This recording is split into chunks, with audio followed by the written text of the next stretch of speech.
വയനാട്ടിൽ രക്ഷാപ്രവർത്തനം ദ്രുതഗതിയിൽ പുരോഗമിക്കുകയാണ്. മുഖ്യമന്ത്രി ഇപ്പോൾ മാധ്യമങ്ങളെ കണ്ടു. വയനാട്ടിൽ ഉരുൾപൊട്ടൽ ദുരന്തത്തിൽ 144 പേരുടെ മൃതദേഹം കണ്ടെത്താൻ കഴിഞ്ഞു എന്നാണ് ഔദ്യോഗികമായി സ്ഥിരീകരണം വന്നിട്ടുള്ളത്. എന്നാൽ അനൌദ്യോഗികമായി മരണസംഖ്യ 200 കവിഞ്ഞിരിക്കുന്നു എന്ന വിവരങ്ങൾ കൂടി പുറത്തു വരുന്നുണ്ട്.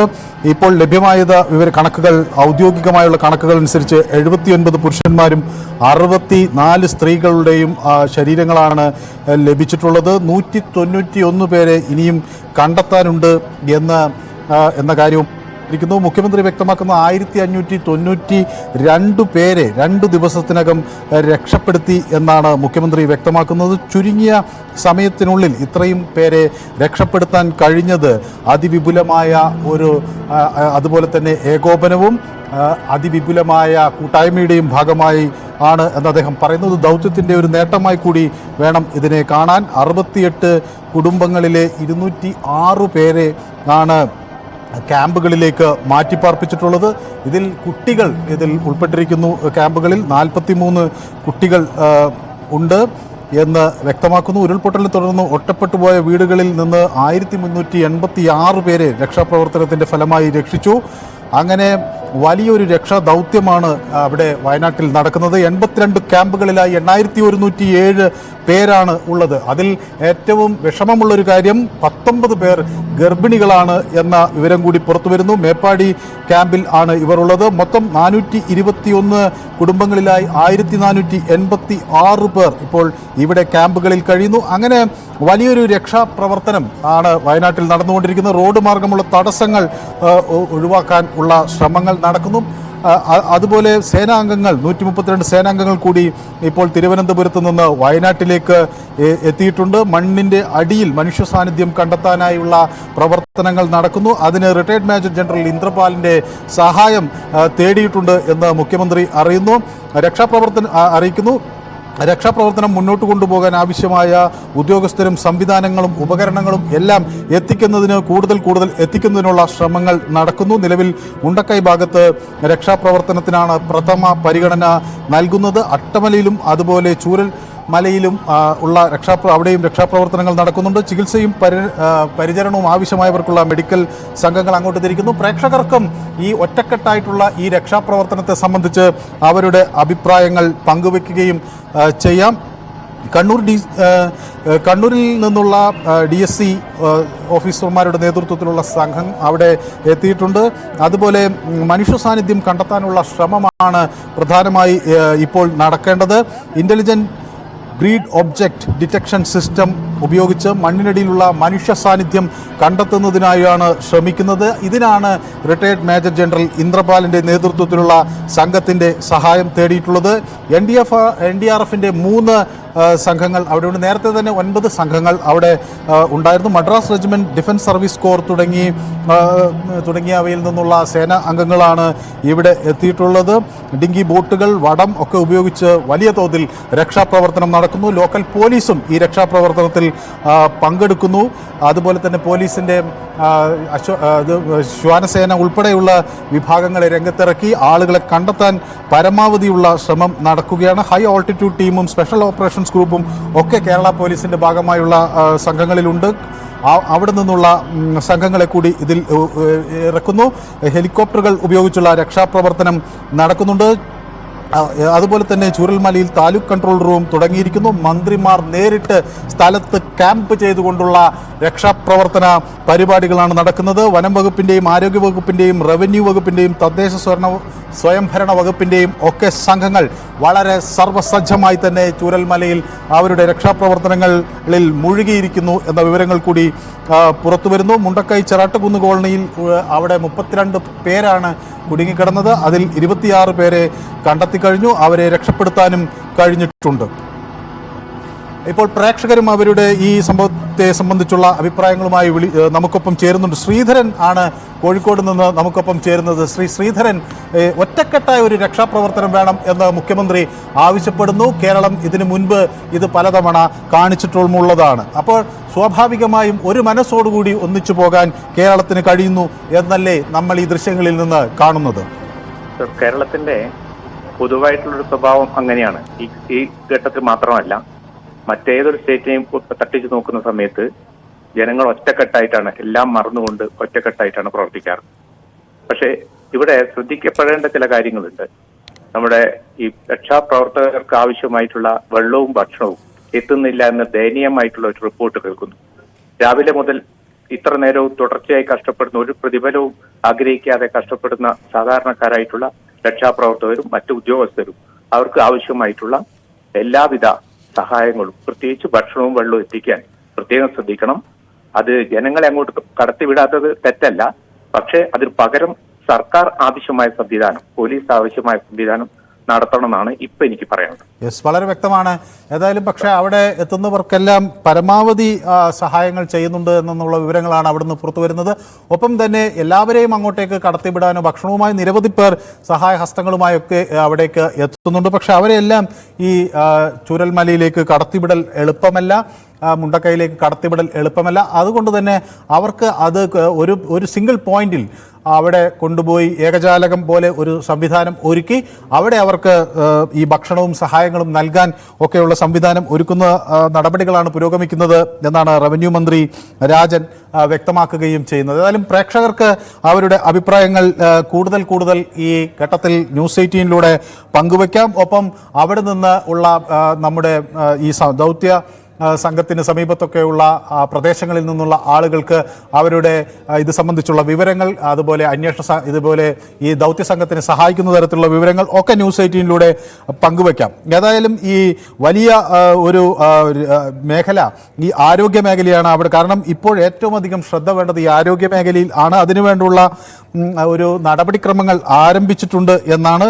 പ്രത്യേകിച്ച് ഈ പോസ്റ്റ്മോർട്ടവും അത്തരം കാര്യങ്ങളുമൊക്കെ നടത്തേണ്ട ഒരു സാഹചര്യം ഉണ്ട്. അതുകൊണ്ട് തന്നെ അതിനായി പ്രത്യേക ഫോറൻസിക് സംഘങ്ങളെ നിയോഗിച്ചിട്ടുണ്ട്. പോസ്റ്റ്മോർട്ടം ടേബിളുകളുടെ എണ്ണം കൂട്ടിയിട്ടുണ്ട്. അതുപോലെ ഓരോ അരമണിക്കൂർ ഇടവിട്ട് കൃത്യമായ വിവരങ്ങൾ ലഭ്യമാക്കുന്നതിനുള്ള സംവിധാനങ്ങൾ അവിടെ ഒരുക്കിയിരിക്കുന്നു. ഈ ചില ഇടങ്ങളിൽ നമുക്ക് ഏറ്റവും വിഷമം തോന്നുന്നത് ഈ ശരീരഭാഗങ്ങൾ മാത്രമായി കിട്ടുന്ന സാഹചര്യം ഉണ്ട്.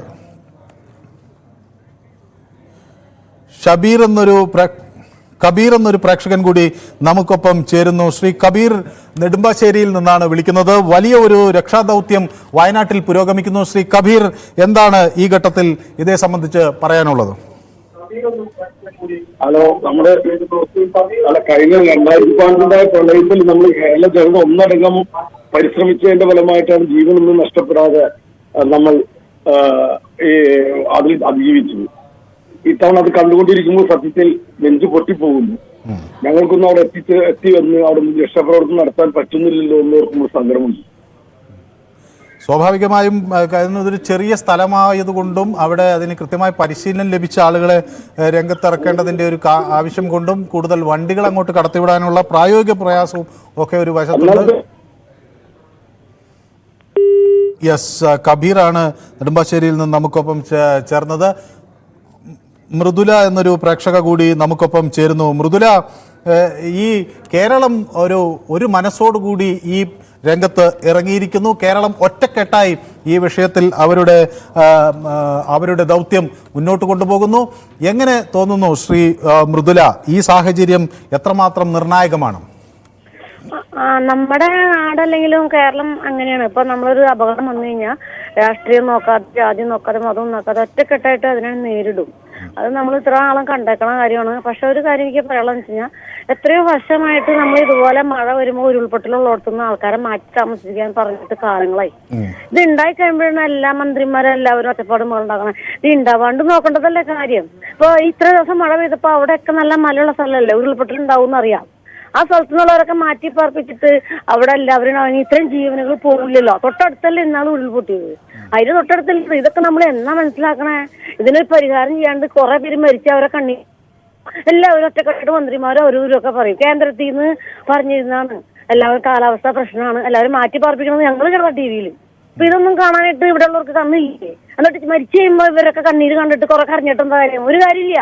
അത് ചെയ്യാനുള്ളത് ചെയ്യണം. ഇനി അടുത്ത ഉരുൾപൊട്ടലുണ്ടാവും, അപ്പോഴും ഇതുപോലെ മന്ത്രിമാരും കുറെ പേര് അവർക്ക് കുറെ കാശ് കയ്യിട്ട് വരാനും കുറെ കാര്യങ്ങൾ ചെയ്യാനും ഒക്കെ അവർക്ക് കാര്യങ്ങളായി കുറച്ച് കളയുമ്പോ. അപ്പൊ അതുകൊണ്ട് ഇതിനൊക്കെ ഒരു പ്രഹസനമാണ്. ഇതൊക്കെ ഒന്ന് മാറ്റി അവരെ രക്ഷിക്കാനുള്ള വഴി. ആ ഉരുൾപൊട്ടൽ ഉണ്ടാവും, മഴ നിന്ന് പെയ്യുമ്പോ അവരൊക്കെ അവിടെ നിന്ന് മാറ്റി പറപ്പിക്കാൻ നോക്ക്, ആ മലടിവാരത്തിൽ താമസിക്കുന്നവരെ. അതാണ് ചെയ്യണ്ടേ. അല്ലാണ്ട് വെറുതെ കുറെ അങ്ങോട്ട് കണ്ണീരൊഴിച്ചിട്ടൊന്നും ഒരു കാര്യമില്ല. അതിലൊന്നും ഒരു സഹതാപം അവരൊന്നും പറഞ്ഞിട്ട് കാര്യമില്ല. ചെയ്യേണ്ടത് ചെയ്യണം. ഞങ്ങളൊക്കെ ഒരു വ്യക്തിയാണ്, ഞങ്ങൾക്കൊന്നും ചെയ്യാൻ പറ്റില്ല. സംസ്ഥാന മന്ത്രിസഭയ്ക്കും നാട്ടുകാർക്കോ ചെയ്യാൻ പറ്റും. അവരെ മാറ്റി പറയില്ല. യെസ്, വ്യക്തമാണ്.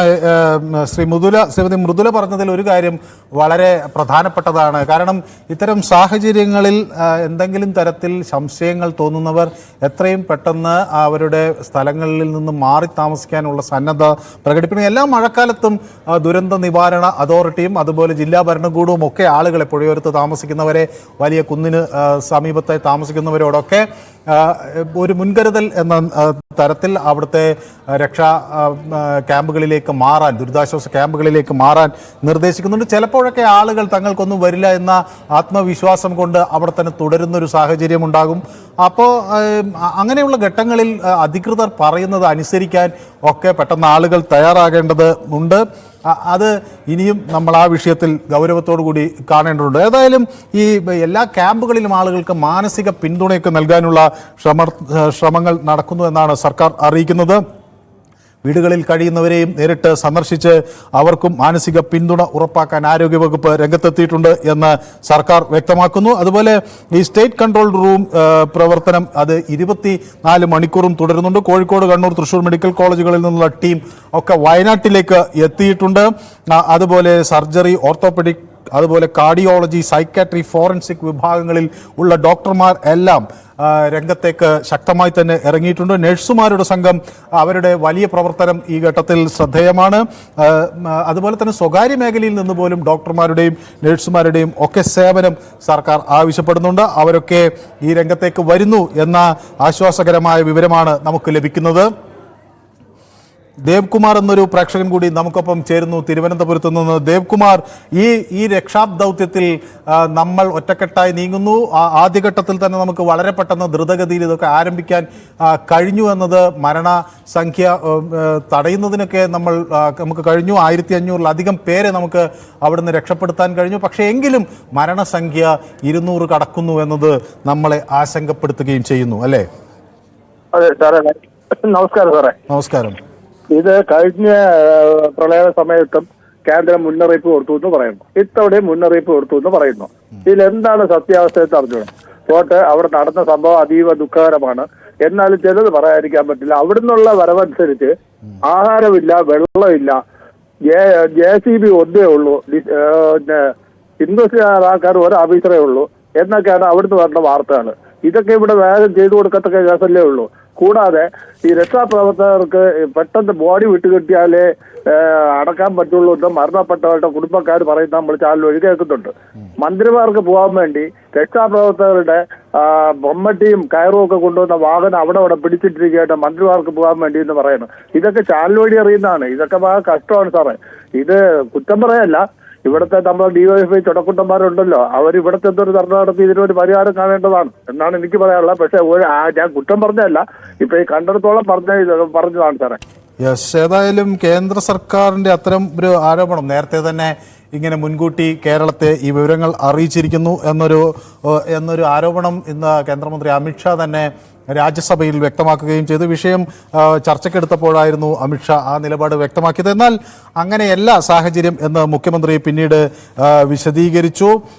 4 മുതൽ നമുക്കവിടെ 204 മില്ലിമീറ്റർ വരെ മഴ പെയ്യും എന്നായിരുന്നു അവിടെ നമുക്ക് കിട്ടിയ മുന്നറിയിപ്പ്. എന്നാൽ ആദ്യ 24 മണിക്കൂറിൽ തന്നെ 200 മില്ലിമീറ്ററും അടുത്ത 24 മണിക്കൂറിൽ അത് 372 മില്ലിമീറ്ററും അവിടെ മഴ പെയ്തു എന്നതാണ് ഇവിടുത്തെ വസ്തുത എന്ന് മുഖ്യമന്ത്രി പറയുന്നു. മാത്രവുമല്ല, അവിടെ ഒരു റെഡ് അലേർട്ട് പ്രഖ്യാപിക്കേണ്ട സാഹചര്യം നൽകിയിരുന്നില്ല എന്ന് അദ്ദേഹം പറയുന്നു. അപ്പോൾ സ്വാഭാവികമായും ലഭിച്ച മുന്നറിയിപ്പുകൾ അവഗണിച്ചിട്ടില്ല എന്നാണ് മുഖ്യമന്ത്രി വ്യക്തമാക്കുകയും ചെയ്യുന്നത്. ഏതായാലും നമുക്ക് ഇപ്പോൾ പരസ്പര ആരോപണങ്ങൾക്കപ്പുറത്തേക്ക് ഈ രക്ഷാദൗത്യത്തിൽ ഒരുമിച്ച് നിൽക്കുകയും ഒറ്റക്കെട്ടായി ഇതിൻ്റെ പ്രവർത്തനങ്ങൾ മുന്നോട്ട് കൊണ്ടുപോവുകയും ആണ് വേണ്ടത്. വിവിധ സംഘങ്ങൾ ഇവിടെ ശക്തമായി ഇതിൽ രംഗത്തിറങ്ങി എന്നത് ഏറ്റവും ആശ്വാസകരമായ ഒരു വാക്കാണ്. പ്രത്യേകിച്ച് ഇപ്പോൾ ചൂരൽമലയിലെ ടെലിഫോൺ എക്സ്ചേഞ്ച് വരെ ഉരുൾപൊട്ടലിനെ തുടർന്ന് അവിടെ പാലം ഒലിച്ചുപോയ ചൂരൽമല ടൗൺ വരെയുമൊക്കെ വൈദ്യുതി ശൃംഖല പുനഃസ്ഥാപിക്കാൻ കഴിഞ്ഞു എന്നത് KSEBയെ സംബന്ധിച്ചിടത്തോളം അവരുടെ പ്രവർത്തനങ്ങളെ നമുക്ക് അംഗീകരിക്കേണ്ടിയിരിക്കുന്നു.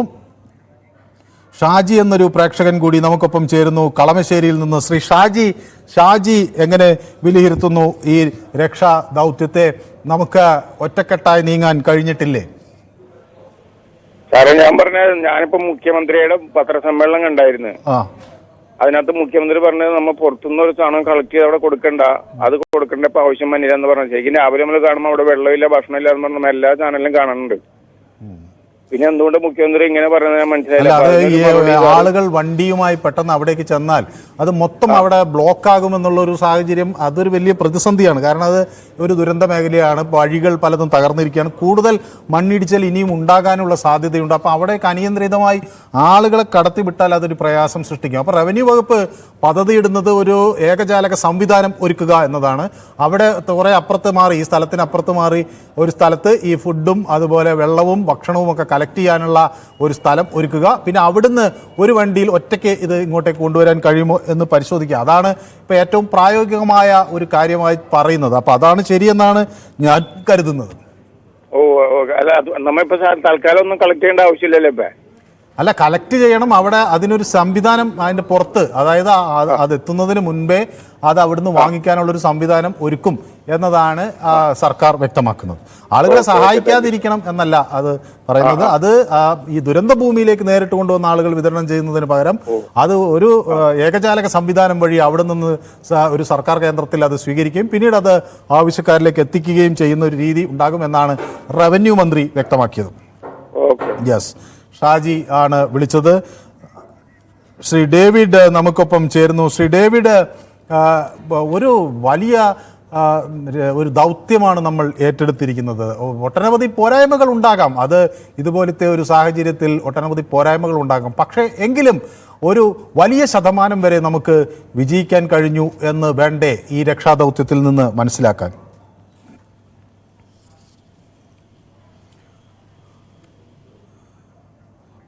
പ്രതാപ് എന്നൊരു പ്രേക്ഷകൻ കൂടി നമുക്കൊപ്പം ചേരുന്നു. ശ്രീ പ്രതാപ്, എവിടെ നിന്നാണ് വിളിക്കുന്നത്?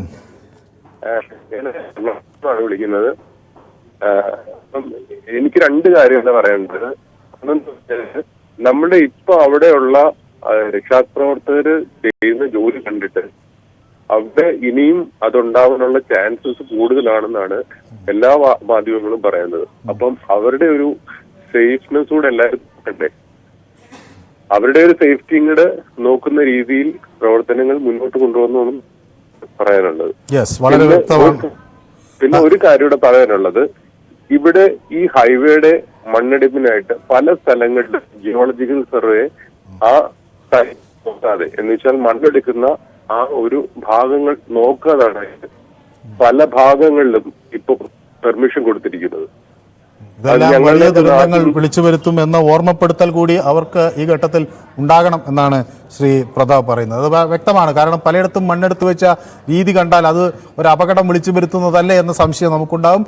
ഇത് ഒരു ഓർമ്മപ്പെടുത്തലാണ്. ഏതായാലും ജമാൽ എന്നൊരു പ്രേക്ഷകൻ കൂടി നമുക്കൊപ്പം ചേരുന്നുണ്ട്. ജമാൽ എവിടെ നിന്നാണ് നമുക്കൊപ്പം ചേരുന്നത്? മലപ്പുറം ജില്ലയിലെ പൂത്താല് എന്ന് പറഞ്ഞ സ്ഥലത്ത്. ശ്രീ ജമാൽ, നമുക്ക് ഇപ്പോൾ വയനാട്ടിലും നേരത്തെ മലപ്പുറത്തുമൊക്കെ വലിയ ദുരന്തങ്ങൾ ഉണ്ടായതിൻ്റെ ഓർമ്മകൾ ഉണ്ട്. അവിടെ കവളപ്പാറയിലായാലും അതുപോലെ വയനാട്ടിലും ഒക്കെ പുത്തുമലയിലും അതുപോലെ മറ്റ് പലയിടങ്ങളിലും ഈ ഇങ്ങനെ ഉരുൾപൊട്ടുകയും ആളുകൾ മണ്ണിനടിയിലാവുകയും ഒക്കെ ചെയ്ത സാഹചര്യമുണ്ട്. പക്ഷേ ഇത് നമ്മൾക്ക് ഒരിക്കലും മറക്കാൻ കഴിയാത്ത അത്ര വിപുലമായ തലത്തിലേക്കായിപ്പോയി എന്നത് വേദനാജനകമാണ്. ശ്രീ ജമാൽ എന്ത് മനസ്സിലാക്കുന്നു ഈ ഘട്ടത്തിൽ? ഈ ഘട്ടത്തിൽ മനസ്സിലാക്കാനുള്ളത് വെച്ചാൽ വളരെ കൃത്യതയോടുകൂടിയുള്ള വളരെ ചിട്ടയായിട്ടുള്ള രക്ഷാപ്രവർത്തനങ്ങളാണ് ഇപ്പൊ നടന്നുകൊണ്ടിരിക്കുന്നത്. ഇവിടെ രാഷ്ട്രീയമായിട്ട് ചിത്രീകരിക്കാനല്ല, ഇവിടെ വേണ്ടത് മനുഷ്യത്വപരമായിട്ടാണ് ഈ കാര്യങ്ങളൊക്കെ നടത്തേണ്ടതും നടന്നുകൊണ്ടിരിക്കുന്നതും. മുഖ്യമന്ത്രി പറഞ്ഞതുപോലെ വയനാട്ടിലേക്കുള്ള യാത്ര പരമാവധി ഒഴിവാക്കിയാൽ തന്നെ ഒരുപാട് നന്മകൾ അവിടെ ചെയ്യാൻ കഴിയും. കാരണം എന്താ വെച്ചാൽ കാഴ്ചക്കാർ ഒരുപാട് ഞങ്ങൾ അനുഭവിച്ചതാണ്. കൂട്ടുകല്ല് ഇവിടെ കവളപ്പാറ ഭൂദുരന്തത്തിലെ കാഴ്ചക്കാരെ കൊണ്ട് ഒരുപാട് പ്രയാസപ്പെട്ട ആളുകളാണ് ഞങ്ങൾ. അപ്പൊ വളരെ കൃത്യതയോടുകൂടിയുള്ള രക്ഷാപ്രവർത്തനങ്ങളാണ് ഇപ്പോ പോത്തുകല്ല് മേഖലയിലും തന്നെ. ഇവിടുത്തെ ഒരുപാട് യുവാക്കള് രാപ്പകലില്ലാതെ തെരച്ചിൽ നടത്തിയിട്ടും മൃതദേഹങ്ങള് കണ്ടെടുത്തിട്ടും വളരെ പ്രയാസപ്പെട്ട് നിൽക്കുന്ന ഒരു സാഹചര്യത്തില് മറ്റുള്ളവരെ കുറ്റപ്പെടുത്തുക എന്ന് പറഞ്ഞത് അത് നല്ലൊരു പ്രവണതയല്ല. ഈ കേരളത്തിനെ സംബന്ധിച്ചിടത്തോളം വ്യക്തമായിട്ടുള്ള നല്ല മന്ത്രിമാരടക്കം നേതൃത്വം നൽകിയ ഒരു സുരക്ഷാ വഴിയാണ് ഇപ്പൊ നടന്നുകൊണ്ടിരിക്കുന്നത്. യെസ്, വളരെ വ്യക്തമാണ്. ഉണ്ണികൃഷ്ണൻ എന്നൊരു പ്രേക്ഷകൻ കൂടി നമുക്കൊപ്പം ചേരുന്നുണ്ട്. ശ്രീ ഉണ്ണികൃഷ്ണൻ എവിടെ നിന്നാണ് വിളിക്കുന്നത്? കൊല്ലത്ത് നിന്നാണ് സാറേ, കൊല്ലത്ത് മാടമലയിൽ നിന്നാണ്. അപ്പൊ മുഖ്യമന്ത്രി ഇപ്പൊ പറഞ്ഞിരിക്കുന്നത് മന്ത്രിമാരെല്ലാം 1 മാസത്തെ ശമ്പളം CDMRF ഫണ്ടിലേക്ക് 1 മാസം മന്ത്രിമാര് മാത്രമല്ല 140 MLA-മാരും നമ്മളെ 1 ലക്ഷത്തിന് മുകളിൽ വാങ്ങിക്കുന്ന കോർപ്പറേഷനിലൊക്കെ ഇരിക്കുന്നവർ, PSC ഇരിക്കുന്നവരൊക്കെ കടപ്പത്തിരിക്കുന്നവരെല്ലാം ചെയ്യേണ്ടത്. മാത്രമല്ല ഓണാഘോഷം എന്നുള്ള സംഭവത്തിന് പൂർണ്ണമായിട്ടും അത് വേണ്ടാന്ന് വെക്കുകയും വേണം. ചെറുതായിട്ടൊക്കെ ചെയ്യാൻ നിൽക്കുകയായിരിക്കും. അത് കഴിഞ്ഞ് കുറച്ച് ദിവസം കഴിയുമ്പോൾ കേരളീയമൊക്കെ എടുത്തുകൊണ്ട് വരാനും പാടില്ല. അതൊക്കെ ചേർത്ത് എടുക്കാനും ഒക്കെ ആയിട്ട് ഇത് നടക്കണം. ഈ ഗതി നേത്ര കണക്കുള്ളവരൊക്കെ ഈ സമയത്തൊക്കെ രാഷ്ട്രീയം കളിക്കുന്നത് 25 ലക്ഷം വീതം കൊടുക്കണം. ഇത്തരത്തിലൊക്കെ ഉള്ള കമന്റുകളൊക്കെ അടിക്കേണ്ട ഒരു സമയം തന്നെയാണ് ഇതെന്ന് അവര് തന്നെ ഒന്ന് ആലോചിക്കട്ടെ. അമിത്ഷാ ഒരാഴ്ചക്ക് മുമ്പ് പറഞ്ഞു ജൂലൈ 25, 26, 24 പറഞ്ഞു എന്ന് പറയുന്നു. പക്ഷെ ഈ സമയത്ത് അത് പറയാതെ പിന്നീട് കുറച്ച് കഴിഞ്ഞിട്ട് അതിനെ വെളിയിലോട്ട് വന്നാൽ മതിയായിരുന്നു. ഇതിപ്പോ ഇതിനിടയ്ക്ക് വന്നാൽ അതിന് മുഖ്യമന്ത്രി അതിന് മറുപടി പറയാൻ നടക്കുന്നു. മുഖ്യമന്ത്രി ഈ സമയത്ത് അത് മറുപടി പറയാതെ കുറച്ചുകൂടെ ഫാസ്റ്റ് ആയിട്ട് ഈ രക്ഷാപ്രവർത്തനത്തിൽ തന്നെ മുമ്പോട്ട് പോവുകയും ബാക്കി കാര്യങ്ങൾ ചെയ്തു പോകുന്നതിന് അതിനൊരു ഉത്തരവൊക്കെ പറയാനൊക്കെ ഈ സമയത്ത് വേണ്ടായിരുന്നു എന്നാണ് എന്റെ മനസ്സിൽ തോന്നുന്നത്. വ്യക്തമാണ് താങ്കളുടെ അഭിപ്രായം. ദാസൻ കണ്ണൂരിൽ നിന്ന് നമുക്ക് ഒപ്പം ചേരുന്നു. ശ്രീ ദാസൻ, ഈ കണ്ണൂരിൽ നിന്ന് വളരെ ദൂരെയല്ല വയനാട്, തൊട്ടടുത്ത ജില്ലയാണ്. കണ്ണൂരിൽ വേദന ആളുകൾക്കുണ്ട്. മാത്രവുമല്ല, ഇപ്പോൾ നമ്മൾ കാണുന്ന ഈ ദൃശ്യങ്ങൾ നമ്മൾ കാണുന്നു. ആളുകൾ അവിടെ വളരെ ആത്മാർത്ഥതയോടുകൂടി രക്ഷാപ്രവർത്തനത്തിൽ ഏർപ്പെടുന്നതിൻ്റെ ദൃശ്യങ്ങൾ, മറ്റെല്ലാ സംഭവങ്ങളും, ഇപ്പോൾ തദ്ദേശ വകുപ്പുകൾ, ആരോഗ്യവകുപ്പ്, അതുപോലെ KSCB എല്ലാവരും രംഗത്തിറങ്ങി ആത്മാർത്ഥമായി പ്രവർത്തിക്കുന്നതിൻ്റെ വിവരങ്ങളാണ് നമുക്ക് കാണാൻ കഴിയുന്നത്. ശ്രീ ദാസൻ ഇത് സംബന്ധിച്ച് എന്താണ് പറയുന്നത്? വളരെ വളരെ ഏത് കഠിന ഹൃദയം നുറങ്ങുന്ന കാഴ്ചയാണ്. പക്ഷെ ഞാൻ പറയുന്നത് ഇത് ഇനിയെങ്കിലും കേന്ദ്ര ഗവൺമെന്റ് മറ്റുള്ള ഇതുവരെയുള്ളവരല്ല, കൃത്യമായിട്ടൊരു പാക്കേജ് പ്രഖ്യാപിച്ച് ഇവർക്ക് വേണ്ടതായ ഇനിയെങ്കിലും ഈ പാവങ്ങള് ഈ 1986 അവിടെ ഉരുൾപൊട്ടലുണ്ടായിട്ട് 16 ആള് മരിച്ച സ്ഥലം. അത് ഒരു എക്സ്പെർട്ടിനെ നിയോഗിച്ചിട്ട് അവിടെ താമസിക്കാൻ പറ്റുന്ന സ്ഥലം നോക്കേണ്ട ഉത്തരവാദിത്തം ഈ ഭരണകൂടത്തിനാണ്. ഇനിയും ഈ പാവങ്ങൾ, ഞാൻ പറയുന്ന കാട്ടില് ഈ പന്നിയും കാട്ടുപോത്തും ആനയും എല്ലാം നിൽക്കുന്ന കാട് ഇഷ്ടം പോലെ ഉണ്ട്. ഈ പാവങ്ങള് ആ കാട്ടു ജീവന വിലയും കൽപ്പിച്ചിട്ട് ഇനിയെങ്കിലും ഇവരെ കുടിയിരുത്താൻ വേറെ എടുക്കും. ഇനിയെങ്കിലും ഇതേപോലെ സംഭവിക്കാൻ പറ്റുന്ന സ്ഥലത്ത് ഒരു എക്സ്പെർട്ടിനെ നിയോഗിച്ചിട്ട് അന്വേഷണം നടത്തുക. ഇങ്ങനെ ഉരുൾപൊട്ടാൻ സാധ്യതയുള്ള സ്ഥലത്ത് ഇനിയെങ്കിലും അധികം താമസിയാതെ ഇവരെ മാറ്റി താമസിക്കുക. ഈ രാഷ്ട്രീയം കളിക്കാതെ ഇതൊരു ഭയങ്കര നമുക്ക് ചിന്തിക്കാൻ പറ്റാത്ത ഒരു അവസ്ഥയായിപ്പോയി. ഈ കേരളത്തിന്റെ ചരിത്രത്തിൽ ആദ്യമായിട്ട് അത് ഇങ്ങനത്തെ ഒരു ദാരുണ സംഭവം. എന്താ എല്ലാവർക്കും ആദരാഞ്ജലി വേറെ ഒന്നും പറയാനില്ല പോലും. യെസ്, വളരെ വ്യക്തമാണ് താങ്കളുടെ അഭിപ്രായം. ഏതായാലും നമ്മൾ പ്രതീക്ഷിച്ചതിനേക്കാൾ വലിയ ഒരു ഐക്യം കേരളം അവിടെ കാഴ്ചവെച്ചു എന്നത് ഒരു വളരെ ശ്രദ്ധേയമായ കാര്യമാണ്. അഖിൽ എന്നൊരു പ്രേക്ഷകൻ പാലക്കാട് നിന്ന് നമുക്കൊപ്പം ചേരുന്നുണ്ട്. അഖിൽ, പാലക്കാട് എവിടെ നിന്നാണ് വിളിക്കുന്നത്? നമസ്കാരം സർ, എന്റെ പേര് അഖിൽ. ഞാൻ പാലക്കാട് കോങ്ങാട് നിന്നാണ് വിളിക്കുന്നത്. കോങ്ങാട്. അതെ, ഞാനൊരു സിവിൽ എഞ്ചിനീയർ ആണ്. അപ്പൊ സർ, ഇന്നലെ വാർത്തകളിലെല്ലാം കണ്ടിരുന്നു വയനാട് ദുരന്തത്തില് ദുരിതബാധിതർക്ക് ഭക്ഷണവും അതിനു വേണ്ട വസ്ത്രങ്ങളും എല്ലാം അവിടുത്തെ സന്നദ്ധ പ്രവർത്തകർ നൽകുന്നുണ്ട് എന്നുള്ളത്. പക്ഷെ ഒന്ന് ഫോർകാസ്റ്റ് ചെയ്തുകൊണ്ട് നമുക്ക് ഇന്നേക്ക് വേണ്ടി വന്ന ഈ ഡിമോളിഷന് യൂസ് ചെയ്യാവുന്ന ഇൻസ്ട്രുമെന്റ്സ് അല്ലെങ്കിൽ എക്യുപ്മെന്റ്സ് എല്ലാം ഇന്നലെ തന്നെ പറഞ്ഞിരുന്നെങ്കിൽ ഇന്ന് രാവിലെ വളരെ വിഷമം തോന്നി. ഹാമേഴ്സ് യൂസ് ചെയ്തുകൊണ്ടാണ് സൈന്യവും സന്നദ്ധ പ്രവർത്തകരും അവിടെ ഈ വീടുകളുടെ സ്ലാബ് എല്ലാം പൊട്ടിക്കുന്നത് കണ്ടത്. അപ്പൊ ഇപ്പൊ വൈദ്യുതി ഒന്നും ഉപയോഗിക്കാതെ തന്നെ നമുക്ക് ഈ പറയുന്ന ചിസൽസിലെല്ലാം വർക്ക് ചെയ്യുന്ന ഇത് പൊട്ടിക്കാവുന്ന കോൺക്രീറ്റ് എല്ലാം പൊളിച്ചെടുക്കാവുന്ന ഡിമോളിഷൻ ഇൻസ്ട്രുമെന്റ്സ് എല്ലാം ഉള്ളതാണ്. അപ്പൊ അതിന്റെ ആവശ്യം ഉണ്ടായിരുന്നു എന്നുണ്ടെങ്കിൽ പെട്ടെന്ന് തന്നെ അത് ഇന്നലെ അറിഞ്ഞിരുന്നു എന്നുണ്ടെങ്കിൽ കുറച്ചുകൂടി വേഗത്തിൽ നമുക്ക് രാവിലെ അതിന്റെ ഒരു ചെറിയ പ്രയാസം ഉണ്ടാകുമ്പോഴത്തേക്കും തന്നെ അതുമായി എത്തുന്ന ഒരു ദൃശ്യമാണ് ഞാൻ കണ്ടത്.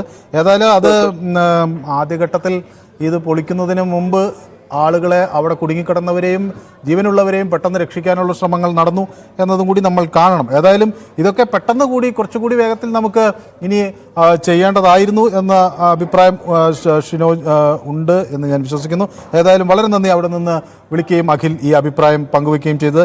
ഷിനോജ് എന്നൊരു പ്രേക്ഷകൻ തൃശ്ശൂരിൽ നിന്ന് നമുക്കൊപ്പം ചേരുന്നു. ശ്രീ ഷിനോജ്, ഈ ദുരന്തം 200-ലധികം ആളുകളുടെ ജീവനാണ് കവർന്നിരിക്കുന്നത്. ഒരുപക്ഷെ കേരളത്തിന് ഇതുപോലൊരു ദുരന്തം ഇതിനു മുൻപ് നേരിടേണ്ടി വന്നതൊരു 100 നൂറ്റാണ്ട് മുൻപാണ്. അത്ര ഭീകരമാണ് നമുക്ക് മുന്നിലെ ഈ ദൃശ്യം? ആളുകൾ ചെളിയിൽ നിന്ന് അവരുടെ ശരീരങ്ങൾ എടുക്കുമ്പോൾ അത് കണ്ടു നിൽക്കുന്ന നമ്മൾക്ക് തന്നെ അത് സഹിക്കാനാകുന്നില്ല. അത്ര തീവ്രമായ കാഴ്ചകൾ. ശ്രീ ഷിനോജ് ഈ രക്ഷാദൗത്യത്തെ എങ്ങനെ വിലയിരുത്തുന്നു? സാറേ, രക്ഷാദൗത്യം വേണ്ടതുപോലെ നടക്കുന്നുണ്ടെങ്കിലും ഇത് കാർഗിൽ റിപ്പോർട്ട് മറച്ചു വെച്ചുകൊണ്ട് ഈ ഗവൺമെന്റുകളിൽ നടന്ന തെറ്റായ തീരുമാനങ്ങളാണ് ഇതിനൊക്കെ കാരണം ഉണ്ടായത്. കാരണം വെച്ചാല് ഇത് നമ്മളെ പശ്ചിമഘട്ടം വളരെ ലോലമായതാണെന്നും റിപ്പോർട്ട് കൊടുത്തിട്ട് ഇടുക്കി ജില്ലയും വയനാട് ജില്ലയുമാണ് ശക്തമായിട്ട് എതിർത്തത്. അതിന്റെ കാരണത്തിലാണ്. നേരെ മറിച്ച് ആ റിപ്പോർട്ട് നടപ്പായിരുന്നെങ്കിൽ ഈ ദാരുണമായ സംഭവം നമുക്ക് ഒഴിവാക്കാമായിരുന്നു. ഇതില് ഗവൺമെന്റുകൾ കാണുന്നതിനൊക്കെ പങ്ക്. കാരണം വെച്ചാല് ഈ മന്ത്രിമാരോ നേതാക്കന്മാരോ ഒന്നും അവിടെ അവർക്കൊരു നഷ്ടമോ ഒരു ദുരന്തത്തിൽ അവർ ഇടപെടുന്നില്ല എന്നല്ല, അവർക്കൊന്നും സംഭവിക്കുന്നില്ല. അവിടെ പാവപ്പെട്ട നിരപരാധികൾ സാധാരണക്കാരനാണെല്ലാം നഷ്ടപ്പെട്ടുകൊണ്ടിരിക്കുന്നത്. ഇതിന്റെ പേരിൽ കുറെ ഫണ്ട് പിരിവ് നടത്തിയിട്ട് കാര്യമൊന്നുമില്ല. എല്ലാം നഷ്ടപ്പെട്ടു. എന്ത് ചെയ്യും അവര് എന്ന് ചിന്തിച്ച് നടക്കുന്നവരാണ് അവരെ. നമ്മൾ രാവിലെ മുതൽ കാണുമ്പോൾ നമ്മൾ സങ്കടപ്പെട്ടുകൊണ്ടൊക്കെ പറഞ്ഞു സാർ. യെസ്, വളരെ വ്യക്തമാണ് ഷിനോജ്. താങ്കളുടെ അഭിപ്രായം കൃത്യമാണ്. ആ ഗാഡ്ഗിൽ റിപ്പോർട്ടിനെ സംബന്ധിച്ചുള്ള ചർച്ചകൾക്കും ഒരുപക്ഷെ ഈ ദുരന്തം നമുക്ക് അതിനുള്ള അത് കൂടി വേണം എന്ന് നമ്മളെ ഓർമ്മപ്പെടുത്തും. ഏതായാലും ഫിലിപ്പ് എന്നൊരു പ്രേക്ഷകൻ കാസർഗോഡ് നിന്ന് നമുക്കൊപ്പം ചേരുന്നുണ്ട്. ഫിലിപ്പ്, കാസർഗോഡ് എവിടെ നിന്നാണ് വിളിക്കുന്നത്?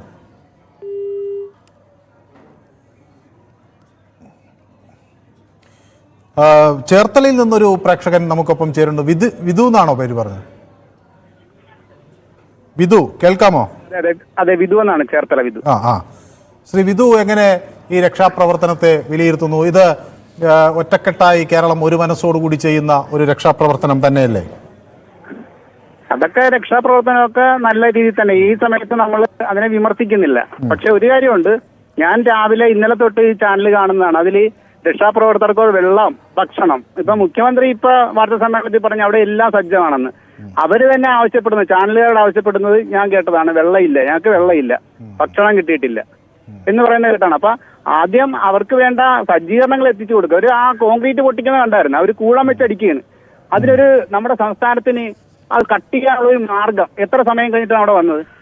അപ്പൊ അതൊക്കെ ചെയ്ത് ഒരു ശരിക്കും ഒരു ദുരന്ത ഭൂമിയിൽ ആവശ്യമായ എക്യുപ്മെന്റ്സ് അല്ലേ എത്തിക്കേണ്ടത്.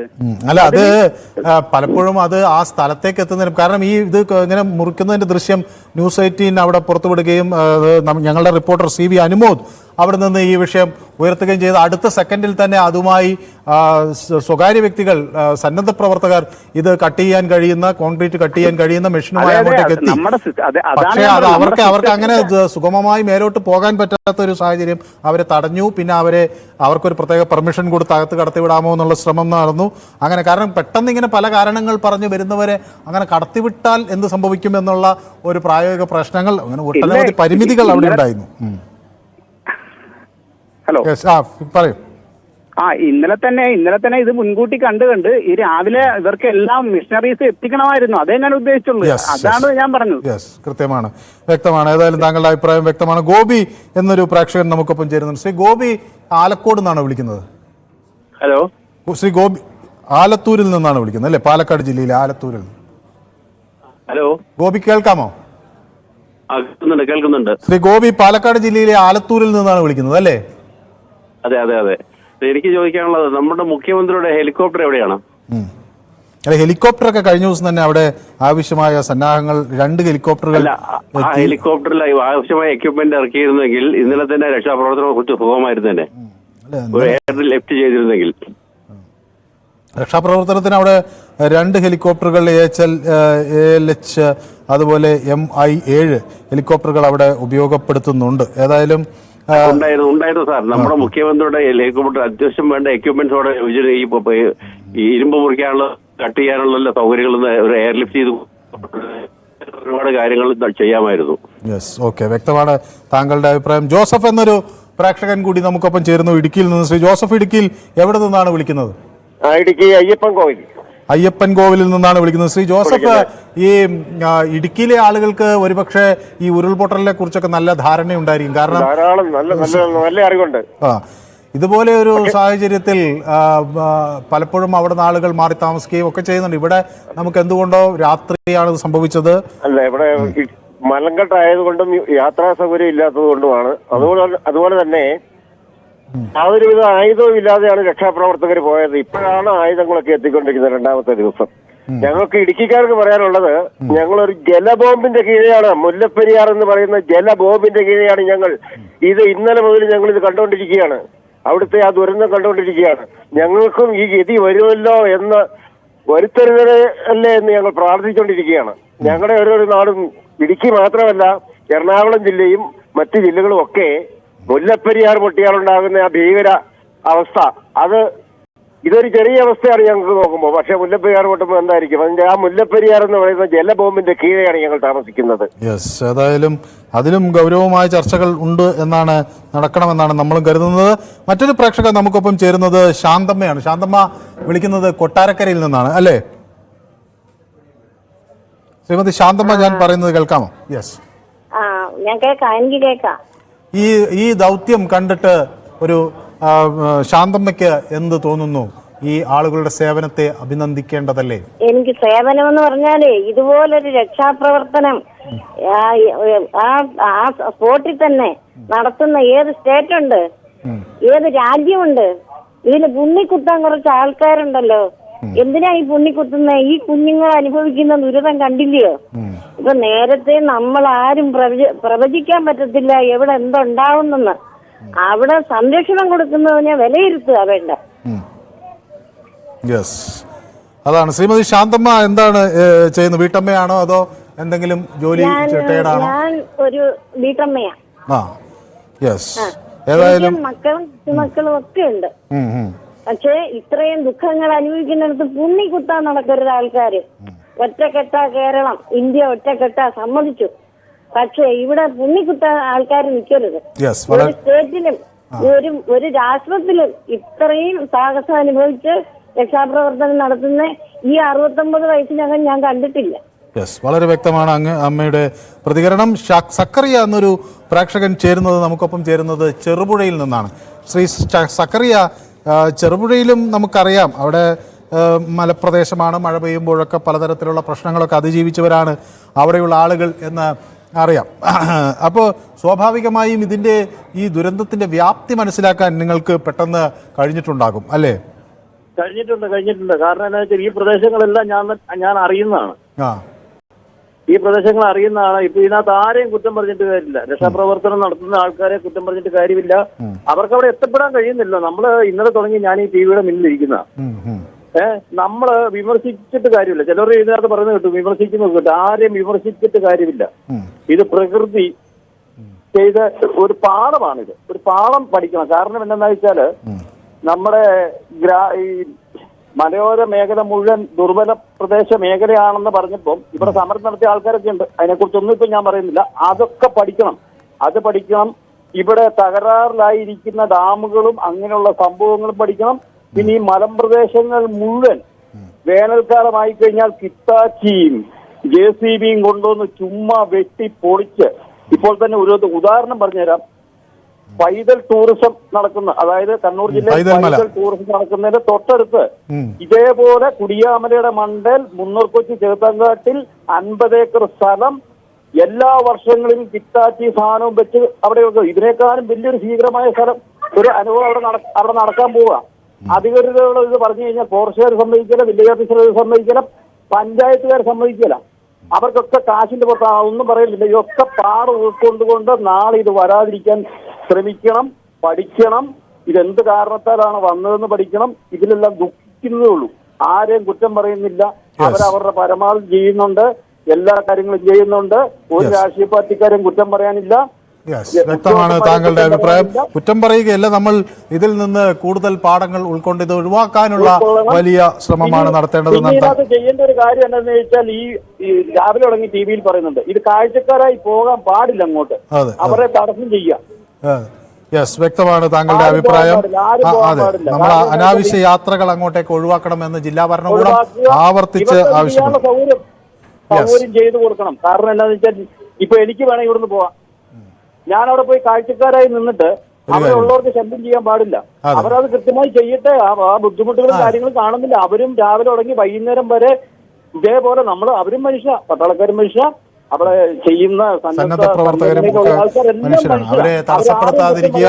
ഇതിൽ പ്രത്യേകിച്ച് പരിശീലനം നേടിയ ആളുകളെയാണ് അങ്ങോട്ട് ഡിപ്ലോയ് ചെയ്തിരിക്കുന്നത്. അതാണ് അവിടെ നിന്നുള്ള വിവരങ്ങൾ. മനോജ് എന്നൊരു പ്രേക്ഷകൻ കൂടി നമുക്കൊപ്പം ചേരുന്നു. ശ്രീ മനോജ് തൃശ്ശൂർ നിന്നാണ് വിളിക്കുന്നത്. തൃശ്ശൂർ എവിടെ നിന്നാണ് മനോജ് വിളിക്കുന്നത്? പുതുക്കാട് അല്ലേ? മുക്ലിയ. ശ്രീ മനോജിന് എന്ത് പറയാനുണ്ട് ഈ ഘട്ടത്തിൽ? ഞാൻ ആദ്യമായി നമ്മുടെ പ്രിയപ്പെട്ടവർക്ക് മറ്റുപോയ പ്രിയപ്പെട്ടവർക്ക് വേണ്ടി ആദരാഞ്ജലികൾ അർപ്പിക്കുന്നു. വളരെ ദുഃഖമുണ്ട്. അപ്പൊ അതിനനുസരിച്ച് തന്നെ ഗവൺമെന്റ് നടത്തിയ എല്ലാ നടപടികളും നമുക്ക് നല്ലതായിട്ട് തോന്നുന്നു. ഒപ്പം വന്നിട്ടുള്ള ആർമി, NDRF, റവന്യൂ എല്ലാ ഉദ്യോഗസ്ഥന്മാർക്കും എന്റെ നല്ല രീതിയിൽ അവരെ അഭിനന്ദിക്കുന്നു. നമ്മുടെ മണ്ണിനെ പറ്റിയുള്ള എത്രയും പെട്ടെന്ന് നമുക്ക് അവരെ കിട്ടട്ടെ എന്നാണ് എന്റെ ഒരു ആവശ്യം. യെസ്, വളരെ വ്യക്തമാണ് മനോജിന്റെ അഭിപ്രായം. അത് ഈ ഒറ്റപ്പെട്ടു പോയ മുണ്ടക്കയിലെയും ചൂരൽമലയിൽ നിന്ന് അവിടെ താൽക്കാലിക പാലം നിർമ്മിക്കുന്നതിനൊക്കെയുള്ള സാധന സാമഗ്രികൾ എത്തിക്കഴിഞ്ഞിരിക്കുന്നു. വ്യോമസേനയുടെ പ്രത്യേക വിമാനമാണ് കണ്ണൂർ അന്താരാഷ്ട്ര വിമാനത്താവളത്തിൽ അവിടെ എത്തിച്ചത്. അതുപോലെ വ്യോമസേനയുടെ രണ്ടാമത്തെ വിമാനം എത്തുന്നു. മോട്ടോർ വാഹന വകുപ്പിന്റെ നേതൃത്വത്തിൽ 17 ട്രക്കുകൾ അവിടെ അതിനൊക്കെ തയ്യാറായത് കൊണ്ടുവരാൻ. ഗോപകുമാർ എന്നൊരു പ്രേക്ഷകൻ കൂടി നമുക്കൊപ്പം ചേരുന്നുണ്ട്. ഗോപകുമാർ എവിടെ നിന്നാണ് വിളിക്കുന്നത്? യെസ്, ശ്രീ ഗോപകുമാർ, ഈ ഇത് കാണുമ്പോൾ ഈ ദൗത്യം എത്ര ശക്തമാണ് എന്നാണ് മനസ്സിലാകുന്നത്? തീർച്ചയായും നല്ല അടിപൊളിയായിട്ട് ചെയ്യുന്നുണ്ട്. പ്രത്യേകിച്ച് സൈന്യത്തിന്റെ നടപടി അടിപൊളിയായിട്ടുണ്ട്.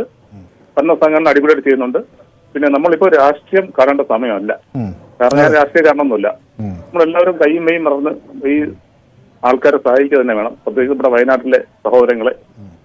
പിന്നെ അതിനോടൊപ്പം തന്നെ ഈ മാധവ് ഗാഡ്ഗിൽ കമ്മിറ്റി പറഞ്ഞുള്ള കാര്യങ്ങൾ നടപ്പാക്കാൻ ശ്രമിക്കുന്നതാണ് നല്ലതെന്ന് എനിക്ക് തോന്നുന്നു. കാരണം കണ്ടിന്യൂസ് ആയിട്ട് ഇങ്ങനെ വരികയാണ് ഈ. അതെ, ഇത് ഒരു പുത്തുമലയല്ല, ഒരു കവളപ്പാറയല്ല, ഒരു പെട്ടിമുടിയല്ല.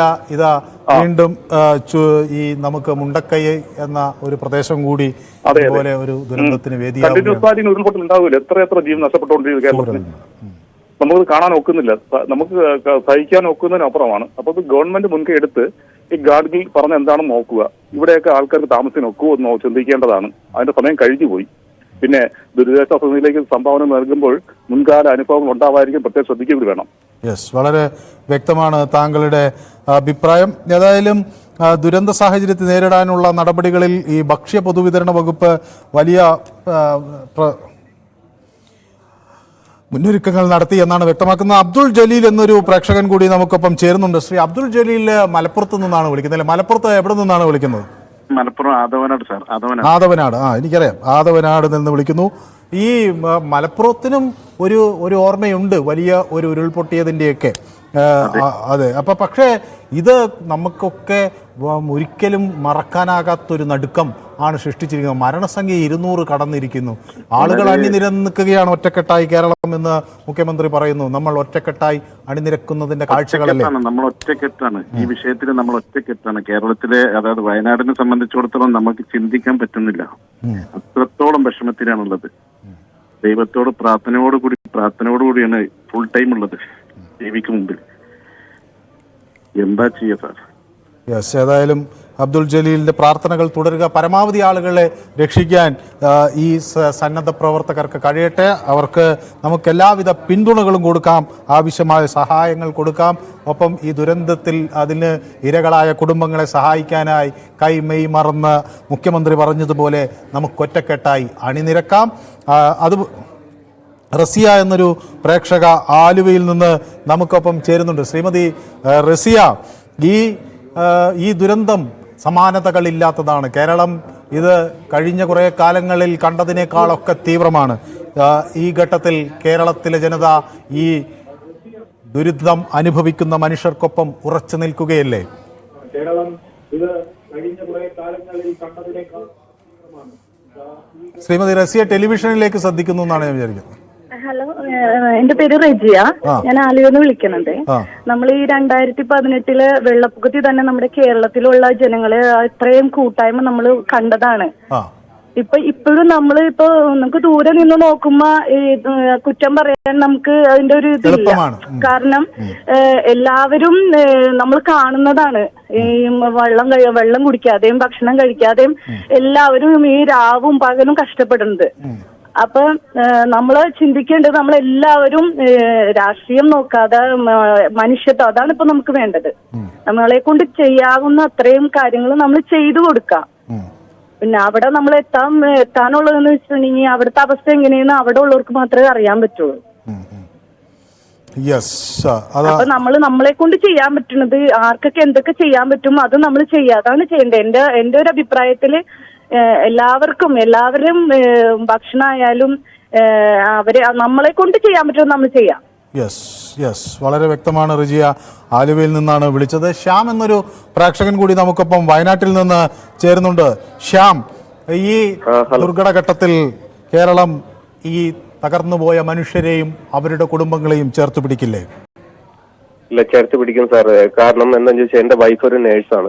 അവള് വൈത്തിരി ഹോസ്പിറ്റലാണ് വർക്ക് ചെയ്യുന്നത്. അവിടെ പോലും ഇപ്പം കുറച്ചു മുമ്പ് വിളിച്ചപ്പോഴും ഡ്യൂട്ടി കഴിഞ്ഞ് വരാത്തത് എത്താണ്ടോ ചോദിച്ചു കഴിഞ്ഞപ്പോ പറഞ്ഞത് ഒരു ബോഡി പാർട്സ് അവിടെ വന്നിട്ടുണ്ടായിരുന്നു.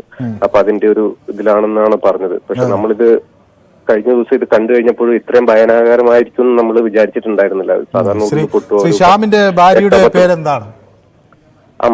അമൃത. ഏതായാലും അമൃതയെ പോലെയുള്ള നൂറുകണക്കിന് ആരോഗ്യ പ്രവർത്തകരാണ് ഇപ്പോൾ രംഗത്ത് അണിനിരന്നിരിക്കുന്നത്. അപ്പോൾ ജോലി കഴിഞ്ഞും അവർ ഈ ദൗത്യം തുടരുന്നു എന്ന് കേൾക്കുമ്പോൾ അത് സത്യത്തിൽ കേരളത്തിന് അവർ നൽകുന്ന സംഭാവനയെ അങ്ങേയറ്റം അംഗീകരിക്കുകയാണ് ഈ നിമിഷം. വളരെ നന്ദി ശ്യാം. റഷീദ് എന്നൊരു പ്രേക്ഷകൻ കൂടി കൊയിലാണ്ടിയിൽ നിന്ന് നമുക്കൊപ്പം ചേരുന്നു. ശ്രീ റഷീദിന് എങ്ങനെ കാണാൻ കഴിയും ഈ രക്ഷാപ്രവർത്തനത്തെ? കേരളം ഒന്നാകെ കീഴുകയാണ്. കരഞ്ഞ് കണ്ണുനീരില്ലാത്ത ഒരു വല്ലാത്ത സാഹചര്യം. അത്രയും ഹൃദയഭേദകമായ കാഴ്ചകളാണ് കണ്ടുകൊണ്ടിരിക്കുന്നതും കേട്ടുകൊണ്ടിരിക്കുന്നതും. നമുക്കൊക്കെ അറിയാവുന്നതുപോലെ ഇന്നലെ രാത്രി അവിടെയുള്ള ആളുകൾ മുണ്ടക്കൈ എന്ന സ്ഥലത്ത് സുഖമായി കിടന്നുറങ്ങിയവരാണ് 1 മണിക്ക് ഉരുൾപൊട്ടലും പേമാരിയും പെയ്തിറങ്ങി ഒലിച്ചു പോയിട്ടുള്ളത്. 205 മനുഷ്യ ജീവനുകൾ പൊലിഞ്ഞു പോയിരിക്കുന്നു. ഏതാണ്ട് അത്രയും ആളുകളെ കാണാതായിരിക്കും.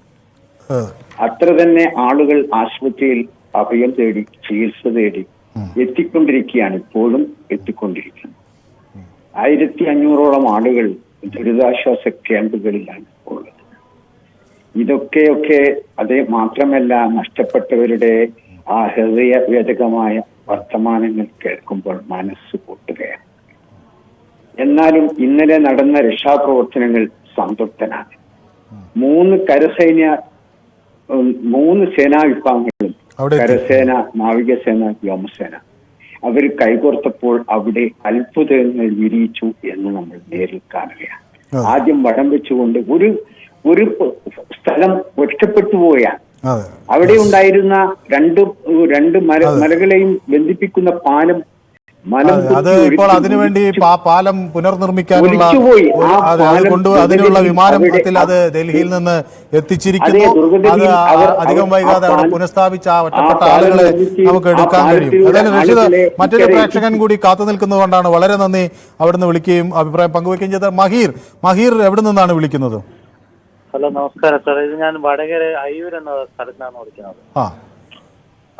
സാറേ, എന്റെ ഒരു അഭിപ്രായം, ഇപ്പൊ നമ്മൾ പല നാട്ടുകളിൽ നിന്ന് ആൾക്കാർ വന്നിട്ടാണ് അവിടെ റെസ്ക്യൂ ചെയ്യുന്നത്. അപ്പൊ എല്ലാവർക്കും ഫുഡും വേണ്ട വെള്ളവും കാര്യങ്ങളും എത്തിക്കാൻ എല്ലാവർക്കും പറ്റിയെന്ന് വരില്ല. അപ്പൊ എന്റെ ഒരു അഭിപ്രായം, നമ്മളിപ്പോ ആംബുലൻസ് വന്നിട്ട് തിരിച്ചു പോകുമ്പോ അതിൽ റെസ്ക്യൂവിന്റെ ആൾക്കാർക്ക് വേണ്ടി എന്തെങ്കിലും ഫുഡായിട്ടും അങ്ങനത്തെ സാധനങ്ങളൊക്കെ എത്തിച്ചുകഴിഞ്ഞാൽ അവർക്ക് അത്രയും ബുദ്ധിമുട്ടുണ്ടാവത്തില്ല. അപ്പൊ അതാണ് എന്റെ ഒരു അഭിപ്രായം. വ്യക്തമാണ് താങ്കളുടെ അഭിപ്രായം. വിച്ചു എന്നൊരു പ്രേക്ഷകൻ കൂടി നമുക്കൊപ്പം ചേരുന്നുണ്ട്. വിച്ചു മലപ്പുറത്ത് നിന്നാണ് വിളിക്കുന്നത് അല്ലേ? ഹലോ, മലപ്പുറത്ത് നിന്ന് വേങ്ങരയിൽ നിന്നാണ് വിളിക്കുന്നത്. വേങ്ങര. ഞാൻ ഒരു ഓട്ടോ ഡ്രൈവറാണ്. അതെ. ഓട്ടോ തൊഴിലാളികളുടെ ഇടയിൽ ഈ ഇതിന്റെ രക്ഷാപ്രവർത്തനവും ഈ ദുരന്തവും സ്വാഭാവികമായി നിങ്ങളൊക്കെ ചർച്ച ചെയ്യുന്ന ഒരു വിഷയമാണെന്നാണ് ഞാൻ വിചാരിക്കുന്നത് അല്ലേ? അതെ അതെ അതെ, നമുക്ക് ചർച്ച എല്ലാവരും ചെയ്യുന്നു. വളരെയധികം സങ്കടമുള്ള ഒരു സംഗതിയാണ് ഇപ്പൊ നമുക്ക് വയനാട്ടിൽ സംഭവിച്ചത്.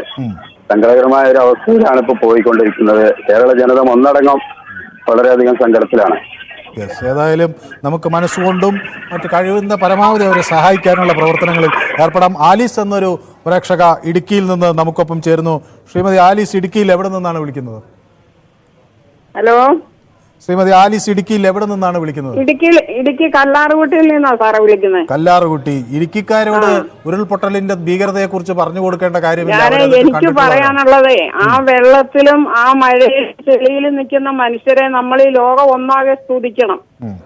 അതെ, അവരുടെ സഹോദരങ്ങൾക്ക് വേണ്ടിയാണ് ഈ കഷ്ടപ്പെടുന്നത്, നമുക്ക് വേണ്ടിയാണ്. അപ്പൊ അവരെ ആരും കുറ്റപ്പെടുത്തരുത്, അതൊരിക്കലും പാടില്ല. കാരണം അവരുടെ ജീവനെ ഉപേക്ഷിച്ച് അത് ചെയ്യുന്നവരെ എപ്പോഴും നമ്മൾ അവർക്ക് വേണ്ടി പ്രാർത്ഥിച്ചുകൊണ്ട് ഇവിടെ ഇരിക്കുവാണ്. അങ്ങനെ ചെയ്യാൻ പാടില്ല. പിന്നെ ആരും കുറ്റപ്പെടുത്തിയിട്ട് കാര്യമില്ല സാറേ. ഓരോ സമയത്തും വരുന്ന ഓരോ ദുരന്തങ്ങളിൽ അത് നമ്മൾ കുറച്ചും കൂടി ശ്രദ്ധയോടെ മുമ്പോട്ട് പോവുക. അതെ, നമുക്ക് ഇത്തരം മഹാദുരന്തങ്ങൾ ചിലപ്പോൾ തടയാനാകില്ല. പക്ഷെ ആ വെള്ളത്തിലും ചെളിയിലും നിൽക്കുന്ന നമ്മൾ എത്ര സമയം പോയി ആ ചെളിയിൽ നിൽക്കും, നമ്മൾ കാണുവാണ്. നമ്മളെ കുഞ്ഞുങ്ങൾ കഷ്ടപ്പെടുന്നത് കാണുവാണ്. നമ്മുടെ ഓരോ സഹോദരങ്ങളും മണ്ണിൽ അടിയിൽ കിടക്കുന്നവരെ രക്ഷപ്പെടുത്താൻ വേണ്ടിയാണ് അവരാ ചെയ്യുന്നത്. അപ്പൊ അവരെ നമ്മളെപ്പോഴും അവർക്ക് വേണ്ടി ദൈവത്തെ വിളിച്ച് സ്തുതിക്കുക. അതാണ് ഞാൻ ഇപ്പോൾ ചെയ്തുകൊണ്ടിരിക്കുന്നത്. നിങ്ങൾക്ക് ആർക്കും ഒരാപത്തും വരാതെ ഇതെല്ലാം കഴിഞ്ഞ് ഒരു തിരിച്ചു വരണമെന്ന് പ്രാർത്ഥിക്കുവാണ്. അതുപോലെ തന്നെ പലരും പല ഈ രാഷ്ട്രീയത്തിന്റെ രീതിയിലൊന്നും ആരെയും കുറ്റപ്പെടുത്തിയിട്ട് കാര്യമില്ല. ഇതൊരു ദുരന്തമാണ്. ആരും അപ്പുറത്ത് വരുന്ന ഒരു ദുരന്തങ്ങളല്ലേ, കുറ്റപ്പെടുത്തിയിട്ട് കാര്യമില്ല സാറേ. ശ്രീമതി ആലീസ് ഒരു വീട്ടമ്മയാണോ അതോ എന്തെങ്കിലും മേഖലയിൽ ജോലി ചെയ്യുന്ന ആളാണോ? അതെ, ഇത് ഇനി ആവർത്തിക്കാതിരിക്കാൻ കുറെയൊക്കെ ശ്രദ്ധിക്കുക. കാരണം ഞങ്ങൾ എന്താ ഇടുക്കി ജില്ലയിലുള്ളവരാണ്, എപ്പോ വേണേലും എന്തും സംഭവിക്കാം. ഏതായാലും വളരെ വ്യക്തമാണ്. അതുകൊണ്ട് എനിക്ക് ഇത്ര പറയാനുള്ളത്, പരസ്പരം വലിയ ആരെയും കുറ്റപ്പെടുത്തി ഒന്നുമല്ല. അവിടെ നിൽക്കുന്നവരെ അവർക്ക് യാതൊരു ആപത്തും വരാതെ ഈ കാര്യങ്ങളിൽ നിന്ന് അവര് നിറവേറി തിരിച്ചു വരാൻ വേണ്ടി പ്രാർത്ഥിക്കുക. എല്ലാവരും കേരളത്തിന്റെ ഒരു കാര്യം എന്ന് പറഞ്ഞാൽ നമുക്ക് ഒരിക്കലും കേരള മക്കളെ മറക്കാൻ പറ്റിയല്ല. അതാണ് നമ്മുടെ കേരളം, അത് എല്ലാവരും ഓർക്കുക. വളരെ വ്യക്തമാണ് ശ്രീമതി ആലീസ്. വളരെ നന്ദി അവിടുന്ന് വിളിക്കുകയും ഈ പിന്തുണ അറിയിക്കുകയും ചെയ്തതിന്. അശോകൻ എന്നൊരു പ്രേക്ഷകൻ നമുക്കൊപ്പം ചേർത്തലയിൽ നിന്ന് ചേരുന്നു. ശ്രീ അശോകൻ, പരമാവധി ഒരു സന്നാഹം നമ്മൾ അവിടെ എത്തിച്ചിട്ടുണ്ട്. ചില പ്രായോഗിക ബുദ്ധിമുട്ടുകളൊക്കെ ഉണ്ടായിട്ടുണ്ട്, പരിമിതികളുണ്ട്. എങ്കിലും നമ്മൾ മൊത്തത്തിൽ നോക്കുമ്പോൾ ഒരു മികച്ച രക്ഷാ ദൗത്യം അവിടെ നടക്കുന്നു. നേരത്തെ തന്നെ NDRF സംഘങ്ങൾ കേരളത്തിൽ ഉണ്ടായിരുന്നു. അങ്ങനെയൊക്കെ നോക്കുമ്പോൾ നമുക്ക് മരണസംഖ്യ കൂടിയെങ്കിലും അത് പരമാവധി കുറയ്ക്കാനൊക്കെ ഉള്ള ഒരു ശ്രമം നമ്മുടെ ഭാഗത്തുനിന്ന് ഉണ്ടായി എന്നല്ലേ മനസ്സിലാക്കേണ്ടത്? അതെ അതെ അതെ, അത് തന്നെയാണ് മനസ്സിലാക്കേണ്ടത്. അതോടൊപ്പം തന്നെ ഈ ഇവിടെ പ്രളയം ഉണ്ടായ ഈ പറഞ്ഞ ഉരുൾപൊട്ടൽ ഉണ്ടായ ഈ സ്ഥലത്ത് നിന്ന് സാധാരണഗതിയിൽ ചാലിയാർ പുഴയാണല്ലോ ഇതിന്റെ പ്രധാനപ്പെട്ട പ്രഭവ കേന്ദ്രം എന്ന് പറയുന്നത്. അവിടെ നിന്ന് ഈ അപകടം ഉണ്ടായ ഡെഡ് ബോഡികൾ ഉൾപ്പെടെയുള്ളത് അവിടെ മരിച്ച് രക്ഷപ്പെട്ട ജീവൻ രക്ഷിച്ചു പോകുന്നവരുടെ എണ്ണം വളരെ കുറവായിരിക്കും. അതങ്ങനെ ഉണ്ടാകാതിരിക്കും. രക്ഷപ്പെടുന്നവരൊക്കെ രക്ഷപ്പെട്ട് ജഗദീശ്വരനോട് പ്രാർത്ഥിക്കുന്നു. അതോടൊപ്പം അത് അവിടെ നിന്ന് ഈ ചാലിയാർ പുഴ കടന്നു വരുന്ന സ്ഥലത്തുനിന്ന് എടവണ്ണ എന്നൊക്കെ പറഞ്ഞ സ്ഥലം കടന്ന് ഫറൂഖ് കടന്ന് ബേപ്പൂർ പോർട്ടിലാണ് അത് അവസാനിക്കുന്നത്. ആ സാഹചര്യത്തിൽ അവിടെയൊക്കെ ഡെഡ് ബോഡി വന്ന് അടിക്കാനോ അല്ലെ അങ്ങനെയൊക്കെയുള്ള സാഹചര്യം ഉണ്ട്. അപ്പൊ ബേപ്പൂർ പോർട്ട് തുറമുഖ അധികാരികളുമായിട്ട് ബന്ധപ്പെട്ട് അതിനു വേണ്ടിയുള്ള സഹായവും അതുപോലെ തന്നെ രക്ഷാപ്രവർത്തനത്തിന് തുറമുഖ വകുപ്പിനൊക്കെ ഒത്തിരി സഹായം ചെയ്യാൻ കഴിയും. അതേപോലെ ബേപ്പൂർ തുറമുഖത്തുള്ള മാപ്പിള ഖലാസികളെയൊക്കെ ഇതിന്റെ സഹായത്തിനായിട്ട് ഉപയോഗിക്കുന്നത് വളരെ നന്നായിരിക്കും. ഇത് കണ്ടിട്ട് അശോകൻ സൂചിപ്പിച്ച കാര്യം വളരെ പ്രധാനപ്പെട്ടതാണ്. ആ പരിസരത്തുള്ളവരൊക്കെ അവരൊക്കെ ജാഗ്രതയോടുകൂടി ഇതിൽ ശ്രദ്ധിക്കേണ്ടതാണ് എന്നതാണ് വളരെ വ്യക്തമാണ്. ശ്രീ അശോകൻ. അൽഫോൺസ എന്നൊരു പ്രേക്ഷക തിരുവനന്തപുരത്താണ് വിളിക്കുന്നത്. ശ്രീ അൽഫോൺസ, എവിടെ നിന്നാണ് തിരുവനന്തപുരത്ത് എവിടെ നിന്നാണ് വിളിക്കുന്നത്? സാർ, ഞാനിവിടെ തിരുവനന്തപുരത്ത് നമ്മുടെ കഴക്കൂട്ടത്ത് നിന്നാണ് വിളിക്കുന്നത്. ഒത്തിരിയധികം പ്രയാസം നിറഞ്ഞ ഒരു സാഹചര്യമായിരുന്നു അത് അറിഞ്ഞപ്പോൾ തന്നെ, ആ ന്യൂസ് അറിഞ്ഞപ്പോൾ തന്നെ. പിന്നെ ന്യൂസ് ഐറ്റി ഫുൾ സമയവും ഇങ്ങനെ അപ്ഡേഷൻ കൊടുത്തുകൊണ്ടിരിക്കുന്നത് കാരണം ഞങ്ങള് അതിന്റേതായിട്ടുള്ള കൃത്യതയും വ്യക്തമായിട്ട് ഞങ്ങൾക്ക് അവിടെ നിന്നുള്ള ന്യൂസുകൾ കിട്ടിക്കൊണ്ടിരിക്കുകയായിരുന്നു.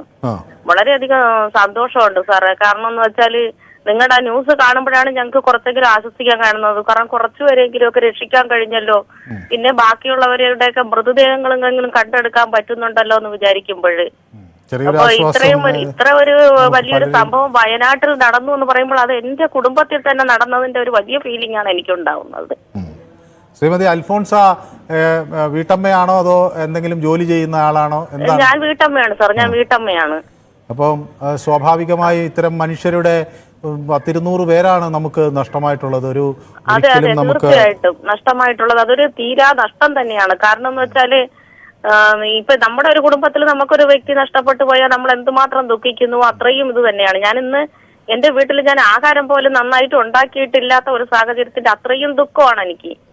അത്രയും ദുഃഖത്തിലൂടെയാണ് കടന്നു പോകുന്നത്. സംഭവം അവിടെ മാത്രമല്ല, ഇങ്ങനെ ഉണ്ടാവാൻ സാധ്യതയുള്ള സ്ഥലങ്ങളിൽ കൂടെയും നമ്മളത് നേരത്തെ തന്നെ നമ്മൾക്ക് അറിയാനുള്ള ഒരു സാഹചര്യങ്ങളൊക്കെ ഉണ്ടായിരുന്നുവെങ്കിലേ ഉണ്ടെങ്കിൽ കുറച്ചുപേരൊക്കെ ഇനിയും എന്തെങ്കിലുമൊക്കെ ഇങ്ങനെ പ്രകൃതി ദുരന്തങ്ങൾ ഉണ്ടാകുന്ന സമയത്ത് അവർക്ക് തന്റെ രീതിയിലുള്ള മുന്നറിയിപ്പുകളും കാര്യങ്ങളൊക്കെ കിട്ടുകയാണെങ്കിൽ കുറച്ചെങ്കിലുമൊക്കെ രക്ഷപ്പെടുവാനായിട്ട് സാധിക്കും എന്നുള്ളതും ഗവൺമെന്റിന്റെ ഭാഗത്തു നിന്നും ഉണ്ടാവണം. വളരെ വ്യക്തമാണ് ശ്രീമതി അൽഫോൺസയുടെ വാക്കുകൾ. മണി എന്നൊരു പ്രേക്ഷകൻ ചേരുന്ന മലപ്പുറം ജില്ലയിൽ നിന്നാണ്. മലപ്പുറത്ത് എവിടെ നിന്നാണ് ശ്രീ മണി വിളിക്കുന്നത്? ശ്രീ മണി കേൾക്കാമോ? ലിജി എന്നൊരു കൊല്ലത്ത് നിന്ന് നമുക്ക് ഒപ്പം ചേരുന്നു. ശ്രീ ലിജി, കൊല്ലത്ത് എവിടെ നിന്നാണ് വിളിക്കുന്നത്?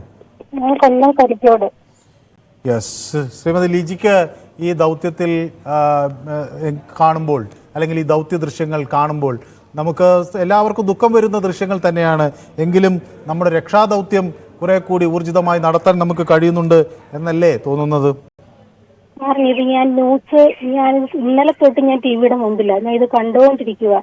എനിക്ക് ആ രക്ഷാപ്രവർത്തകർ ചെയ്യുന്ന കണ്ടിട്ട് എന്റെ ചങ്ക് പൊട്ടുക. കാര്യം അവരെ ജീവൻ പണയം വെച്ച് അവരിത് ചെയ്യുന്നത്. നമുക്ക് വേണ്ടി നമ്മളെ കൂടെ അവർ നിൽക്കുക. എന്നിട്ടും അവരെ ജീവൻ പണയം വെച്ച് അവർ ഇത്രയൊക്കെ ചെയ്ത് ബോഡികൾ കണ്ടെത്തുന്നു. ഇപ്പോഴും അവർ ശ്രമിച്ചുകൊണ്ടിരിക്കുന്നു. അവരെ കഴിവിന്റെ പരമാവധി അവർ ശ്രമിക്കുന്നു. അത് നമ്മൾ അവർക്ക് വേണ്ടി പ്രാർത്ഥിച്ചുകൊണ്ടിരിക്കുകയാണ്. അതിനകത്ത് എനിക്ക് ഏറ്റവും കൂടുതൽ സന്തോഷമുണ്ട് അവരങ്ങനെ ചെയ്യുന്നതിന്. നമ്മുടെ വീട്ടിലുള്ള ഒരാൾക്ക് സംഭവിച്ചതായിട്ടുള്ള രീതിയിലാണ് അവര് രക്ഷാപ്രവർത്തകർ ചെയ്യുന്നത്. അതിനകത്ത് എനിക്ക് ഏറ്റവും കൂടുതൽ സന്തോഷമുണ്ട്. പിന്നെ ഇങ്ങനെ വയനാട്ടിലൊരു സംഭവം നടന്നു, അതിനകത്തും എനിക്ക് സങ്കടമുണ്ട്. എന്റെ കുടുംബത്തിലെ ഒരാൾക്ക് പറ്റിയെന്നുള്ള രീതിയിലാണ് ഞാൻ സങ്കടപ്പെടുന്നത്. ഇപ്പോഴും ഞാൻ ന്യൂസ് കണ്ടുകൊണ്ടിരുന്നത് സാറേ. ഏതായാലും നമുക്ക് അവർക്കൊപ്പം മാനസികമായി നിൽക്കാം. കഴിയാവുന്നത്ര തുക മുഖ്യമന്ത്രിയുടെ ദുരിതാശ്വാസ ഫണ്ടിലേക്ക് സംഭാവനകളായി നൽകാം. ഇത്തരം സഹായങ്ങൾ നമ്മളാൽ കഴിയുന്നതൊക്കെ നമുക്ക് ചെയ്യാം. അത്ര ഭീകരമാണ് അവസ്ഥ എന്ന് നമുക്ക് പറയാതെ തന്നെ അറിയാം. ഉണ്ണികൃഷ്ണൻ എന്നൊരു പ്രേക്ഷകൻ കൂടി തിരുവനന്തപുരത്ത് നമുക്ക് ചേരുന്നു. ഉണ്ണികൃഷ്ണൻ, നമ്മുടെ സമയം അവസാനിക്കാറായി. വളരെ ചുരുങ്ങിയ വാക്കുകളിൽ താങ്കൾക്ക് എന്ത് പറയാനുണ്ട്? VM ഗാഡ്ഗിൽ നേരത്തെ പറഞ്ഞതാണ് എന്നൊക്കെ ശരി തന്നെ, അതൊക്കെ ശരിയാണ്. അതിനകത്ത് തെറ്റുപറ്റി നമ്മൾ ശരിയായിട്ട് ചെയ്തിട്ടില്ല. പക്ഷെ ഇപ്പൊ ഈ തർക്കം, ഈ കേന്ദ്രത്തിന്റെ മുന്നറിയിപ്പ് ഉണ്ടായിരുന്നു എന്നുള്ള ആ തർക്കവും അതിന് മുഖ്യമന്ത്രി ഉത്തരം പറയുന്നതും ഒക്കെ ഈ സമയത്ത് അനുയോജ്യമായതല്ലെന്നാണ് തോന്നുന്നത്. പിന്നെ ഈ ജലീൽ നേത്തറിനെ പോലുള്ള ഈ രാജ്യസഭയിലേക്ക് ജനങ്ങളെ തിരഞ്ഞെടുക്കാതെ പാർട്ടി തിരഞ്ഞെടുത്ത് രാജ്യസഭ ഇരിക്കുന്നവർ 25 ലക്ഷം കൊടുക്കണോ 50 ലക്ഷം കൊടുക്കണോ എന്നുള്ളത് സംസ്ഥാനത്തിന്റെ പറയുന്നതിന് പകരം അവർക്ക് പറയാൻ പറ്റുന്ന അവരെ കോൺഗ്രസിൽ തന്നെയുള്ള 39 MLA-മാരുണ്ട്. അതിനകത്ത് പ്രതിപക്ഷ നേതാവിന് എത്ര ഉണ്ട്, അതെല്ലാം കൂടെ ചേർത്ത് വേണമെങ്കിൽ 1 മാസത്തെയോ 1 വർഷത്തെ പൈസ ഒന്നിച്ച് കൊടുക്കുക, അങ്ങനെയൊക്കെ അതൊക്കെ പറയാം. മറ്റു കാര്യങ്ങളൊക്കെ പിന്നെ ഈ കൊടുക്കുന്ന തുകയൊക്കെ പറ്റി നമുക്ക് പിന്നീടല്ലേ പറയുന്നത്. പെട്ടെന്ന് ആദ്യം നമുക്ക് അവിടുന്ന് പരമാവധി ജീവനുകൾ രക്ഷിച്ചെടുക്കാം, അതിനായി ഒന്നിച്ചു നിൽക്കാം. പിന്നെ രാഷ്ട്രീയവും വിവാദങ്ങളും തർക്കങ്ങളും ഒക്കെ പിന്നെ അടുത്ത ഘട്ടത്തിലാകാം, അല്ലേ? യെസ്, വ്യക്തമാണ്. ഏതായാലും ബിനോയ് എന്നൊരു പ്രേക്ഷകൻ കൂടി എന്നോടൊപ്പം ചേരുന്നുണ്ട്. ബിനോയ്, സമയപരിമിതിയുടെ കൊണ്ടാണ് ബിനോയ് വളരെ ചുരുങ്ങിയ വാക്കുകളിൽ. ഓക്കെ, എനിക്ക് പറയാനുള്ളത് വെച്ചാല് നമ്മള് മാധ്യമപ്രവർത്തകരോടാണ് പറയാനുള്ളത്. കാരണം എന്താ വെച്ചാല് നമ്മളെ പെട്ടെന്ന് തീരാറായി.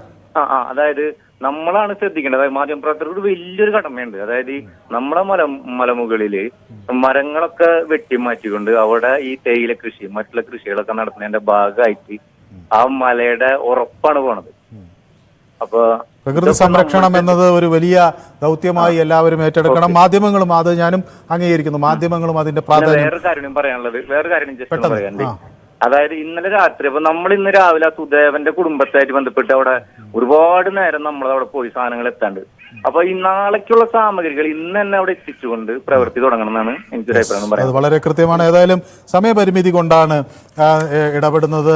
ഏതായാലും ഒരു ഫേസ്ബുക്കിൽ ഒരു കൂട്ടുകാരൻ കുറിച്ചതുപോലെ, ജലീൽ എന്ന കൂട്ടുകാരൻ കുറിച്ചതുപോലെ, ഒടുവിലെല്ലാം പൊട്ടിയൊലിച്ച് തകർന്നൊഴുകിപ്പോയി എന്ന ഒരു സാഹചര്യം മരണവീട്ടിലെ കരച്ചൽ പോലെ നിരർത്ഥകമായി ആർത്തലയ്ക്ക് അലറി വിളിക്കുകയാണ് നമ്മൾ. ഏതായാലും ഇന്നത്തെ പൊതുവേദി ഇവിടെ സമാപിക്കുന്നു. നാളെ കൂടുതൽ ജനോപകാരപ്രദമായ വിഷയങ്ങളുമായി വീണ്ടും എത്താം. നന്ദി. എവിടെയെങ്കിലും ഒരു കാര്യം